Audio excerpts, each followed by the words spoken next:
Hello everyone, welcome back to Warshack Plays. I am Tony, your humble editor, and we are back with another Doom Tower boss guide, Agreth the Nether Spider. Listen up, there's an absolutely fantastic and stacked Raid Clash of Creators tournament going on right now. This event is $22,000 in cash prizes for both the creators and you, the community. If you're watching this, that means the event has already started. This is a reason to use that QR code there at the top or in the description or in the pinned comment to help win this event. If you want to be even more involved, leave a comment. I'll get you in the Discord. I'll get you in the clan, and we will absolutely win. With that, let's get into the rest of the video. Look forward to seeing you there. So the Nether Spider is pretty tricky. The entire kit of this boss revolves around poisons, poison activation, poison sensitivity, and healing the Nether Spider back up. We have AoE attacks that place poisons on all enemies for turns, repeating the attacks for spiderlings without active buffs,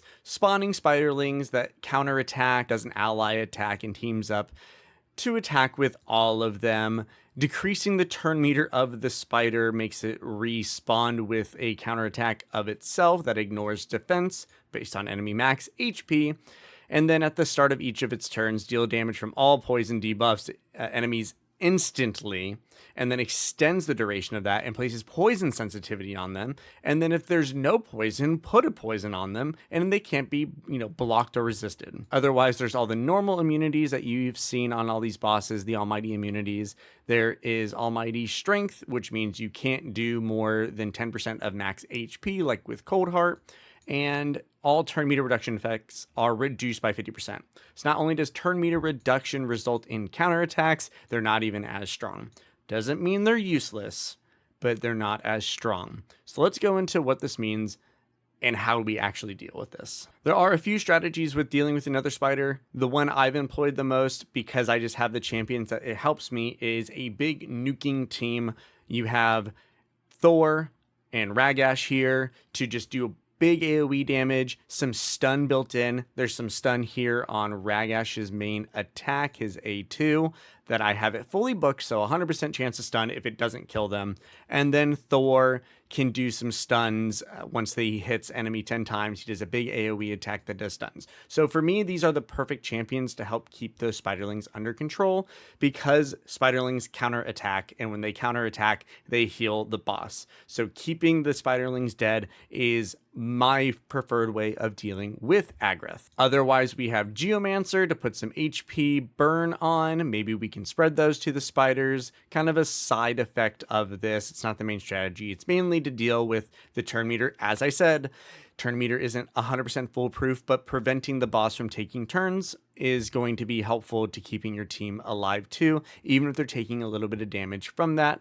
Otherwise, I have Rectordrath to heal, revive if anything goes wrong, and leading in the party, she adds 55 res to the team in Doom Tower, which is helpful. Otherwise, Tahanarok to help with some healing, lowering speed, spreading debuffs and attack debuffs, keeping our team fast and keeping them strong, and cleansing those poisons off. Another way you can do that is through some sort of HP burn control. If you can put HP burn on Agreth and the spiderlings, then every time they take a turn, or they're going to be flashing some HP burn damage. So that is another option. I have Pelops here with the big magma shield, as well as HP burn when he's attacked. That magma shield ability also places a taunt, so all those little spiders are, can attack Pelops and will get HP burns on them, and that could be a good way of inflicting some damage.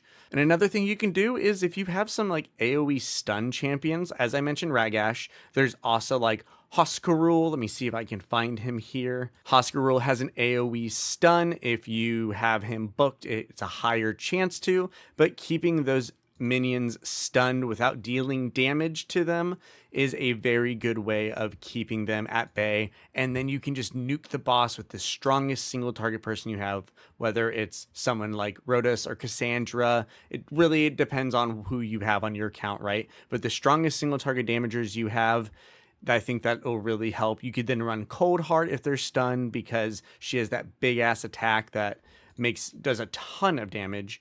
Whether it's Cold Heart, whether it's Whisper for her crazy single target, Ezio hits pretty hard. So that's the third option. Ignore the spiderlings, keep them stunned, and just burn the boss down. Either way, you're going to want some sort of cleansing. AoE debuff cleansing is going to be huge. These poisons stack up fast. If you have fought this boss before, you've seen it. All of a sudden, it's the third turn, and your entire team has 4 or 5 poisons on them with poison sensitivity. They're getting attacked at one time, and they just all fall. It's really annoying. So any champion that can place block debuffs is huge. Any champion that can cleanse debuffs is huge. If you have a Doom Priest, that is another great champion. We'll go over some good rares here in a second too. In the rare slot, there are a couple champions that excel at debuff cleansing. Of course, one of them is Reliquary Tender, which is the only high health rare I've never gotten.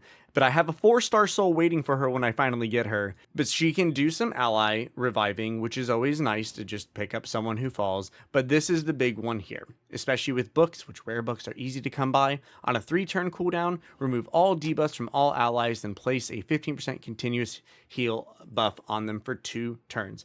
Cleanse off all those poisons, put some heals up. It's great. Other than that, you're not really using her for much. Spot revive, and then continuous heals after you cleanse off all those debuffs. Very, very, very good. And the other one you can look out for, which you can actually get this one from campaign farming. This is probably your best bet if you don't have a mass cleanser. Spirit Host you can get from the campaign, removes all debuffs on all allies and places a block debuff on them for 1 turn with a 5-turn cooldown post books. This is probably your best bet if you're really struggling with this. Get this champion. It will really help you. You also are going to need this champion anyway to fuse like Relic Keeper for the Arbiter missions if you haven't already done that. Okay, that's enough talking. Let's see how this looks. I'm just going to let it run. And I'll see you guys at the boss. We just have some waves here, so we're just going to clear them out.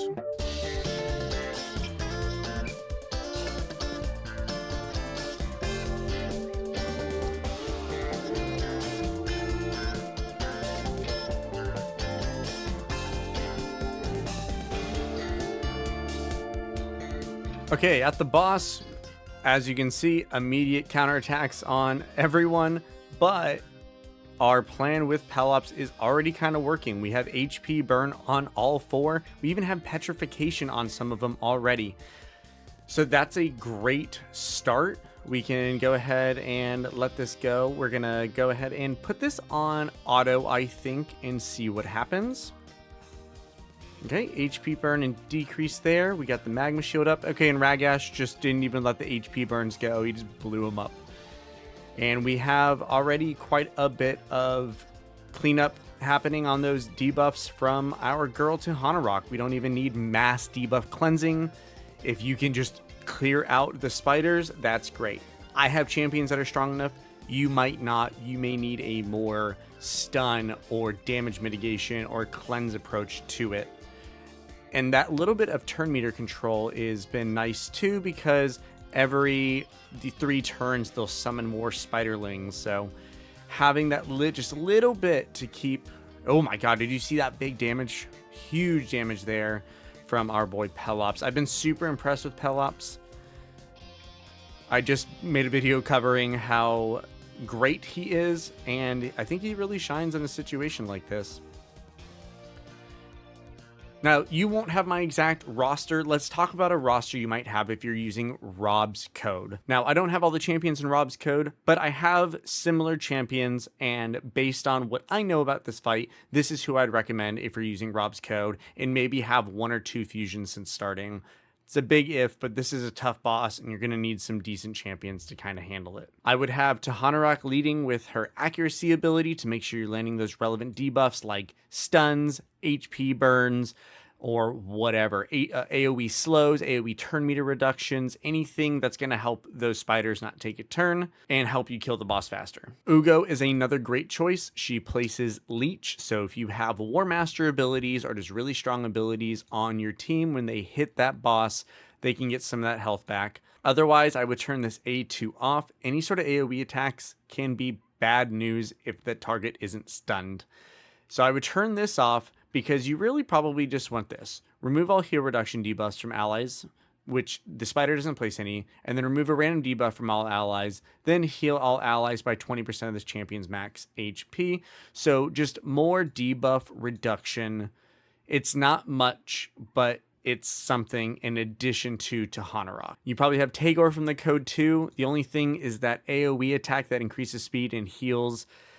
You may be healing for a bunch of putting a shield, but you may get attacked right away. So I wouldn't really recommend Tagore, but if your Tagore is just stronger than Ugo, he might be a better choice. If you're going for that nuking approach, you can use Tholen to try to just do enough damage to everyone and keep the spiderlings dead. He also just hits like a truck. The quickest way to beat the spider sometimes is just by quickly beating the spider and kind of ignoring or just temporarily dealing with those spiderlings, trying to kill it before they come back. And again, even if you're going with like the AoE, keep all the spiders killed approach, having a debuffer and a spot reviver can be really, really helpful. So I'd definitely still recommend a Reliquary Tender. If you don't have her from Voids, try to go for Spirit Host. So yeah, I hope that was helpful. It's a tricky fight. It's really going to maybe take some tinkering based on what you have. Just take a look at the champions you have. See if you've got those good cleansers. See if you've got good block debuffs. Huge, huge, huge to prevent your team from just immediately dying to all those poisons. Cleansing and blocking the debuffs are amazing. And then finding a way to just deal with the spiderlings is really, really, really helpful to making sure your team survives. So hopefully this helps you figure out your strategy. It's going to be different for you than it is for me, as it is for Rob, because that's just the nature of the game. The champions you open, you're kind of at the mercy of. But hopefully this gives you a path forward. So thank you all so much for watching. I've been Tony the editor, and happy whatever the hell day it is.